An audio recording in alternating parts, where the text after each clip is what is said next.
ఓం వసుదేవసుతం దేవం కంసచాణూరమర్దనం దేవకీ పరమానందం కృష్ణం వందే జగద్గురుం. ఓం శ్రీ రాధాకృష్ణాభ్యాం నమ. శ్రీకృష్ణం వందే జగద్గురుం, అర్జునం వందే జగదేక వీరం.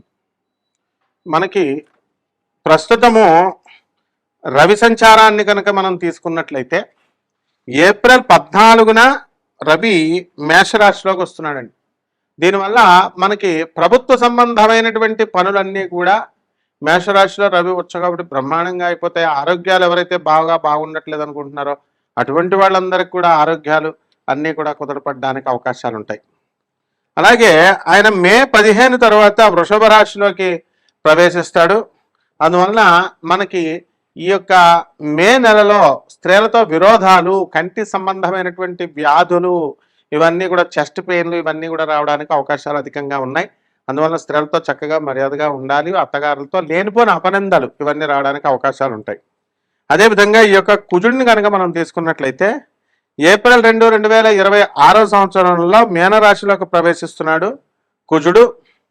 అందువలన మనకి ఈ కారణాలుగా రీత్యానే మనం కనుక తీసుకున్నట్లయితే ఇప్పుడు కుజుడు మీనరాశిలోకి చూడండి, దాని వల్లనే తమిళనాడులో మనకి 9 మంది పోలీసులకి మరణశిక్ష అనేటటువంటిది విధించబడింది. అది మరి అంతకుముందు ఎందుకు అవ్వలేదండి? 2500 పేజీల ఛార్జ్ షీట్ వేశారు. పోనీ ఆ నిందితులు ఏమైనా తప్పు చేశారా కేసు పెట్టినటువంటి వాళ్ళు అని అంటే కనుక వాళ్ళు సెల్ ఫోన్లో షాపుల్లో స్పేర్ పార్ట్స్ అమ్ముకునేవారు. అలాంటిది ఒక కరోనా టైంలో జూన్ ఆ ప్రాంతంలో, జూన్ 23 ఆ ప్రాంతంలో, 13 ఆ ప్రాంతంలో మనకి కొంచెం టైము ఎక్కువగా 6:30 సాయంత్రం టైం కొంచెం ఎక్కువగా అమ్మడం, అది వాళ్ళు చేసిన అపరాధం. అయితే దాన్ని పోలీసులు లాక్కెళ్ళి ఆ తండ్రిని కొట్టడం, కొడుకు మరి తండ్రిని కొడుతుంటే ఎదురు తిరగడం, వాళ్ళిద్దరిని బాగా బాధేయడం, పోలీసులు కిరాతకంగా వ్యవహరించడం వల్ల ఊరి శిక్ష ఈ 9 మంది పోలీసులకు పడింది. వాళ్ళు అప్పుడే చచ్చిపోయారు. ఎన్నో సంవత్సరాల తర్వాత, అంటే ఎప్పుడు కరోనా టైం అండి ఇది, అప్పటి నుంచి ఇప్పటి వరకు జరిగినటువంటిది. ఇప్పుడే ఎందుకు వచ్చిందంటే ఈ యొక్క కుజుడు మనకి మీనరాశిలోకి ఏప్రిల్ 2న వచ్చాడు. ఆ విధంగా మే 11న మేషరాశిలోకి కుజగ్రహ ప్రవేశమైంది. కాబట్టి కుజుడు యొక్క నుంచి రావాల్సినటువంటి లాభాలన్నీ కూడా 12 రాశుల వారికి జరుగుతూ ఉంటాయి. లేకపోతే మనం శుక్రుడిని తీసుకున్నప్పుడు శుక్రుడు ఏప్రిల్ 19న శుక్రుడు వృషభ రాశిలోకి స్వక్షేత్రగతుడు అవుతున్నాడు.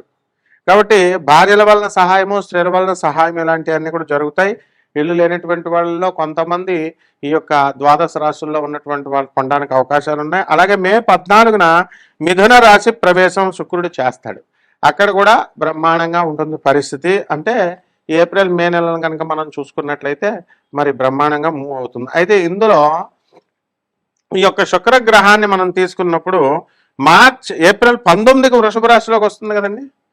అంతకుముందు ఎక్కడుందండి? ఇదంతా కూడా మనకి మేషరాశిలో ఉన్నాడు. మేషరాశిలో ఉన్నాడు కాబట్టే లవ్ జిహాద్ అది చూసారు కదా. మనకి హైదరాబాద్లో ఒక అతను ముస్లిం అబ్బాయి ఆ అమ్మాయిని పెళ్లి చేసుకోవడం, తర్వాత అతి కిరాతకంగా వాళ్ళ బంధువులు అవనేయండి, మిత్రులు అవనేయండి ఆమె పైన అత్యాచారం చేశారని చెప్పేసి ఆ నిందలన్నీ కూడా ప్రూవ్ అవ్వడము, ఇవన్నీ కూడా గొడవలు జరగడానికి కారణం ఏంటంటే ఈ యొక్క శుక్రగ్రహము మేషరాశిలో ఉన్నప్పుడు యుద్ధాలే.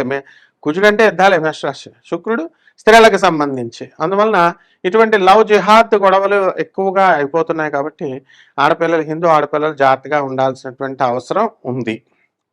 ఇకపోతే మనకి బుధగ్రహాన్ని కనుక మనం తీసుకున్నప్పుడు ఏప్రిల్ 10న మీనరాశి ప్రవేశము బుధగ్రహము 2026 సంవత్సరంలో, తర్వాత ఏప్రిల్ 30న మేషరాశి ప్రవేశం 2026 సంవత్సరానికి జరుగుతుంది. కాబట్టి ఈ బుధగ్రహ సంచారం వలన మనకి బుద్ధిమాంద్యము అనేటటువంటిది ఏప్రిల్ 30 తర్వాత ఏర్పడుతుంది. అసలు ఏప్రిల్ 10న అయితే అసలు బుర్ర పంచాయతీ అనమాట. బుధుడు నేచర్ స్థితిగతుడు అవుతున్నాడు. అందువలన వీళ్ళు ఒకటి చెప్తే ఇంకొకటి. ఇప్పుడు ఈ నెలంతా కూడా ఏప్రిల్ 10 నుంచి మీరు జాగ్రత్తగా గమనిస్తే కనుక ఈ యొక్క బుధుడు మీనరాశి ప్రవేశం వలన లేనటువంటి, మీరు అననటువంటి మాటలకి నిందలు రావడం, లేదా ఏదో మంచి ఉద్దేశంతో అన్నది వక్రించి వేరే వాళ్ళు ఇంకోలాగా చెప్పడం, ఇలాంటి అనేక రకాలైనటువంటి నిందలు మీ పైన రావడానికి అవకాశాలు ఉంటాయి. అందరికీ 12 రాశుల వారి మీద కూడా. అందువలన ఇదేమిటంటే ఇది గ్రహస్థితి, బుధగ్రహ స్థితి యొక్క ప్రభావం.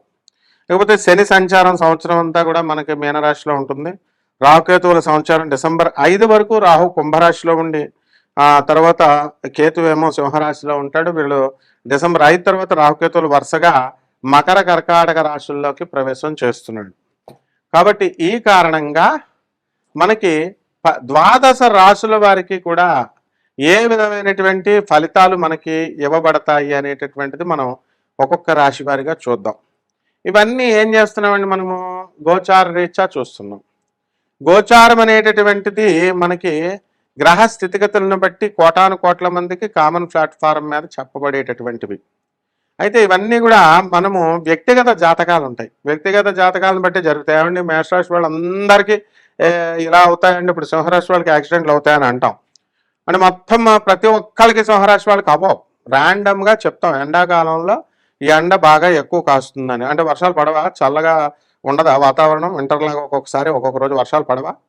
ఆ విధంగా అమెరికాలో ఉన్నటువంటి వాళ్ళని సింహరాశి వాళ్ళకి మేము చెప్పాం, ఆగున్నటువంటి వాళ్ళని వచ్చి ట్రక్ వచ్చి గుద్దేయడము, ఆగున్నటువంటి వాళ్ళని కారు వచ్చి గుద్దేయడము, వీళ్ళు తప్పు లేకుండా, ఇవన్నీ కూడా ఈ సమయాలలోనే జరిగినాయి. కాబట్టి గ్రహ స్థితిగతులను బట్టి వ్యక్తిగత జాతకాలు అనేటటువంటివి మీ time of birth, place of birth ఇవన్నీ కూడా పుట్టినటువంటి తారీఖు, తేదీ, టైము ఇవన్నీ ఉండాలి. వీటిని ఏదో సరదాగా సెల్లీగా ఏమంటే ఫ్రీగా చెప్తారండి జాతకం, ఏమంటే ఫీజు ఎంత అవుతుందండి, ఏంటిది సరదాగా. ఇప్పుడు మేము నాన్ కమర్షియల్ ఆస్పెక్ట్తో వెళ్తామని ప్రపంచం అంతా తెలుసు. అటువంటిప్పుడు ఏమండి ఇదే వాట్సాప్కి పెట్టాలండి, ఇదే వాట్సాప్ నెంబర్కి పెట్టాలా అండి, ఇది గురువుగారితో మాట్లాడుతున్నారమ్మా డైరెక్ట్. అంటే మనం పేదవారి కోసం మనం చెప్తున్నాం, డబ్బున్న వాళ్ళు పిసనారులాగా వ్యవహరిస్తే ఎలా? మీకు ఇప్పుడు ఈ యొక్క హోమాలు చేయించుకోండి, యజ్ఞాలు చేయించుకోండి అని చెప్పి లక్షలాది రూపాయలు ఖర్చు పెడతారు, ఖర్చు పెట్టిస్తున్నారు.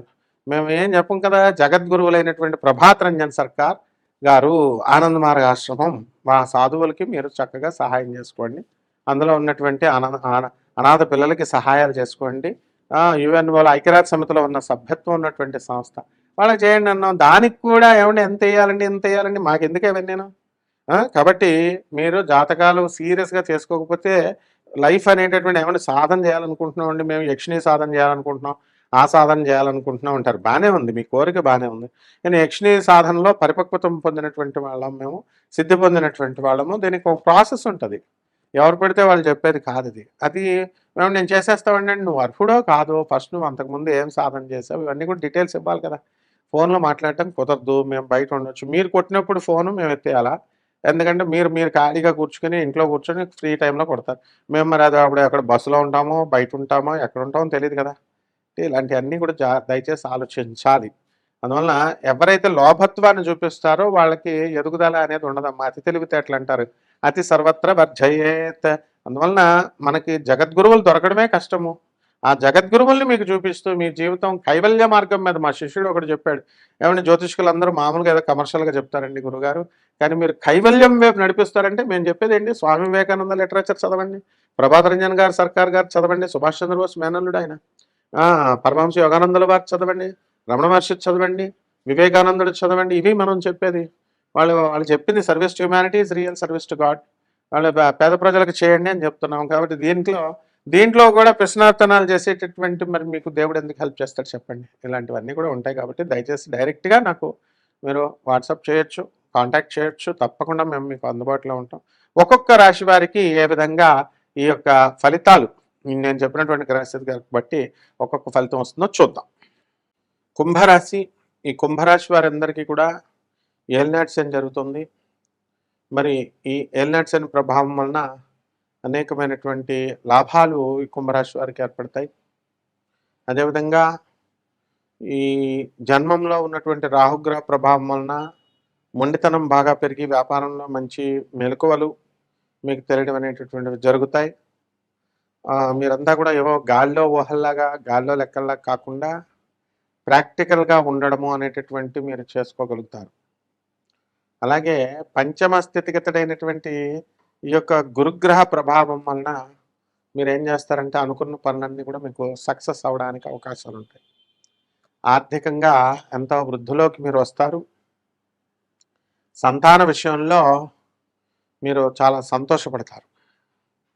ఇక అప్పుల పాలు అయ్యాము అనేటటువంటి బాధ చాలామందికి ఉంటుంది. అయితే ఆ బాధల నుంచి మీరందరూ కూడా బయటపడడం అనేటటువంటివి జరుగుతాయి. అయితే బంగారం తాకట్టు పెట్టామండి మేము. కొద్దిగా ఉన్నప్పుడు బంగారము ఇప్పుడు రేట్లు ఎక్కువ పెరిగిపోయానండి అనేటటువంటి బాధ కూడా చాలామందికి ఉంటుంది. అయితే ఏదేమైనప్పటికీ కూడా కుంభరాశి వాళ్ళందరూ కూడా ఏలినాటి శని ప్రభావం కాబట్టి మళ్ళీ మేము సంపాదించలేకపోతామేమో అనేటటువంటి అపోహ అవసరం లేదు. చక్కగా మీరు సంపాదించడం అనేటటువంటివి చేస్తారు. అలాగే ఈ రాశి వారికి అందరికీ కూడా రైతులు జాగ్రత్తగా వ్యవసాయం చేయాల్సినటువంటి అవసరం ఉంది. అగ్రికల్చరల్ సైంటిస్టులని, అగ్రికల్చరల్ ఆఫీసర్లని వాళ్ళని సలహాలను అడిగి, వాళ్ళ సలహాల మేరకు మీరంతా కూడా పని చేసుకోవడం మంచిది. అధిక ఫలసాయాన్ని మీరు తీసినట్లు అవుతారు. అయితే కుంభరాశి వారికి అందరికీ కూడా సప్తమ స్థితిగతుడైనటువంటి కేతుగ్రహ ప్రభావం వలన భార్య సంబంధమైనటువంటి బంధువులతో కానీ, భార్యతో కానీ, అత్తగారులతో కానీ, లేదా వ్యాపార భాగస్వాములు ఉన్నటువంటి వారితో కానీ మీరంతా కూడా గొడవలు పెట్టుకోవడానికి అవకాశాలు అధికంగా ఉన్నాయి. ఇక ధనస్థానంలో ఉన్నటువంటి ఈ యొక్క బుధ, కుజ, శని వక్రించి ఉన్న కారణంగా ధనము అప్స్ అండ్ డౌన్స్ ఏర్పడుతూ ఉంటాయి. ఈ యొక్క బుధగ్రహ ప్రభావం వలన మీరు అననటువంటి మాటలకి మీరు నిందలు పడాల్సినటువంటి అవసరం ఏర్పడుతుంది. అలాగే ఎవరి మీద కూడా జోకులు వేయకండి, సెటైర్లు వేయకండి. అవన్నీ కూడా కొంచెం గొడవలుగా మారడానికి అవకాశాలు ఉంటాయి. అంటే పార్టీలు, పబ్బాలు అన్నీ కూడా నిలిపేసేయండి.